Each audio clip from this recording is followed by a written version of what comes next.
तमाम स्कूलों में फर्जीवाड़ा करके गरीब बच्चों के नाम पे अमीर बच्चों का ही, अमीर बाप के बेटे बेटियों का नाम लिखा दिया गया है और इस तरीके से गरीब वंचित समूह के बच्चों की हकमारी हो रही है।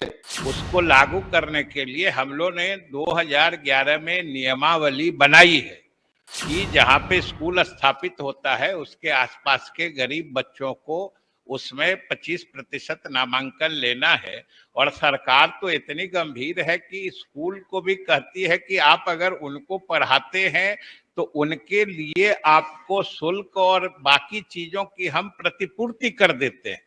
मतलब ट्यूशन फीस के अलावा टोटल फीस क्या सरकार दे रही? ठीक आपका तो और जो गरीब छात्रों है जिनको दिया जाता है दर्शाने की व्यवस्था करना चाहते हैं माननीय मंत्री। नमस्कार, आप लाइव सिटीज देख रहे हैं। मैं हूं गरिमा भारती। बिहार विधानसभा में इन दिनों बजट सत्र चल रहा है और अभी से कुछ देर बाद ही बिहार का आर्थिक सर्वेक्षण 2022-23 के लिए पेश किया जाना है। लेकिन उससे पहले सदन के भीतर बहस छिड़ गई है और इस बार बहस शुरू हुई है शिक्षा के मुद्दे पर। दरअसल माले के विधायक मनोज मंजिल ने ये बहस शुरू की है। उन्होंने इस बात को सामने रखा कि बिहार के प्राइवेट स्कूलों में जहां पर गरीबों का एडमिशन होना चाहिए, यानी कि हम बात कर रहे हैं कोटे की, गरीब कोटे के बच्चों का एडमिशन होना चाहिए, वहां भी सामान्य बच्चों का या फिर अमीर बच्चों का एडमिशन हो रहा है जो कि गरीब बच्चों की हक।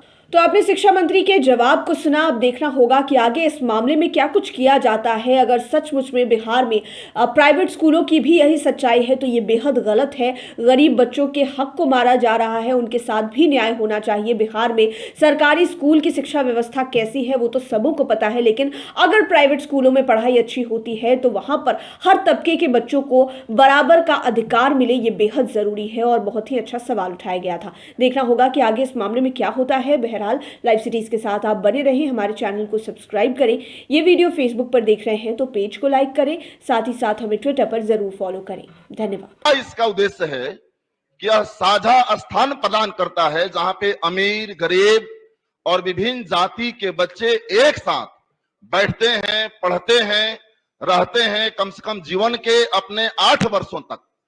और हम देख रहे हैं कि आरा में डीएवी जीन पॉल्स स्कूल हो, माउंट लिटेरा हो, पटना में ओपन माइंड बिरला स्कूल हो, संत जेवियर्स स्कूल हो, नोटे डम स्कूल हो, पूरा क्या है ये बताइए ना। इन तमाम स्कूलों में फर्जीवाड़ा करके गरीब बच्चों के नाम पे अमीर बच्चों का ही, अमीर बाप के बेटे बेटियों का नाम लिखा दिया गया है और इस तरीके से गरीब वंचित समूह के बच्चों की हकमारी हो रही है।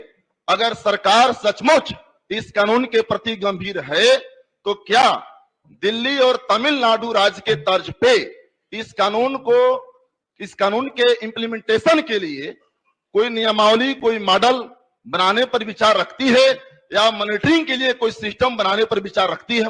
माननीय मंत्री महोदय, सरकार तो राज्य के सभी बच्चों को मुफ्त शिक्षा देने के प्रति गंभीर है और गरीब बच्चों के प्रति तो सरकार का बढ़ा हुआ दायित्व भी सरकार के संज्ञान में है। और इसीलिए हमने कहा कि जो मुफ्त शिक्षा का अधिकार कानून बना उसको लागू करने के लिए हम लोग ने 2011 में नियमावली बनाई है और उसके तहत जो हमने बताया कि उसमें प्रावधान है कि जहां पे स्कूल स्थापित होता है उसके आसपास के गरीब बच्चों को उसमें 25% नामांकन लेना है। और सरकार तो इतनी गंभीर है कि स्कूल को भी कहती है कि आप अगर उनको पढ़ाते हैं तो उनके लिए आपको शुल्क और बाकी चीजों की हम प्रतिपूर्ति कर देते हैं कि स्कूल वाले भी उसको नकार नहीं सकते कि सरकार तो उनको पढ़ाने के लिए अलग से पैसा निजी विद्यालयों को देते हैं। जहां तक माननीय सदस्यों ने जिस बात की चर्चा की है कि गरीब बच्चों के नाम पर अगर अमीर बच्चों का नामांकन करके फर्जीवाड़ा किया जाता है तो स्वाभाविक रूप से यह सरकार की नीतियों के प्रतिकूल है। आप सारी सूचना दीजिए, हम अवश्य जांच कराएंगे और जो इसमें दोषी पाए जाएंगे उनके विरुद्ध भी कार्रवाई करेंगे। और आपने जो कहा है कि तमिलनाडु में अगर वहां पर कोई ऐसी नियमावली या ऐसी चीज स्थापित की गई है जिसके तहत वो पारदर्शी तरीके से गरीब बच्चों का नामांकन कराया जा सकता है, तो सरकार जरूर उस नियमावली को मंगा के देखे कि ये जो बच्चों को मुफ्त शिक्षा देने की सरकार की नीति है, उसमें सरकार सिर्फ ट्यूशन फीस देती है। क्या यह बात सही है कि तमाम विद्यालयों में ट्यूशन फीस के अलावा जो फीस लिया जाता है वो बहुत ज्यादा होता है?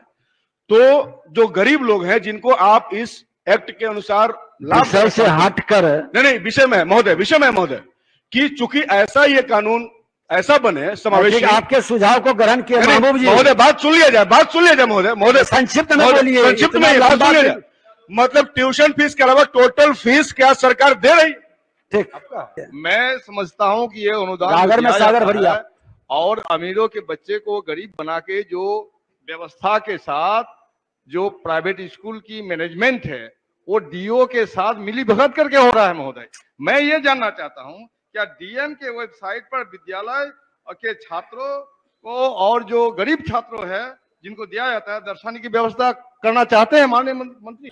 तो आपने शिक्षा मंत्री के जवाब को सुना। अब देखना होगा कि आगे इस मामले में क्या कुछ किया जाता है। अगर सचमुच में बिहार में प्राइवेट स्कूलों की भी यही सच्चाई है तो ये बेहद गलत है। गरीब बच्चों के हक को मारा जा रहा है, उनके साथ भी न्याय होना चाहिए। बिहार में सरकारी स्कूल की शिक्षा व्यवस्था कैसी है वो तो सबों को पता है, लेकिन अगर प्राइवेट स्कूलों में पढ़ाई अच्छी होती है तो वहां पर हर तबके के बच्चों को बराबर का अधिकार मिले, ये बेहद जरूरी है और बहुत ही अच्छा सवाल उठाया गया था। देखना होगा कि आगे इस मामले में क्या होता है। बहरहाल लाइव सिटीज के साथ आप बने रहें, हमारे चैनल को सब्सक्राइब करें।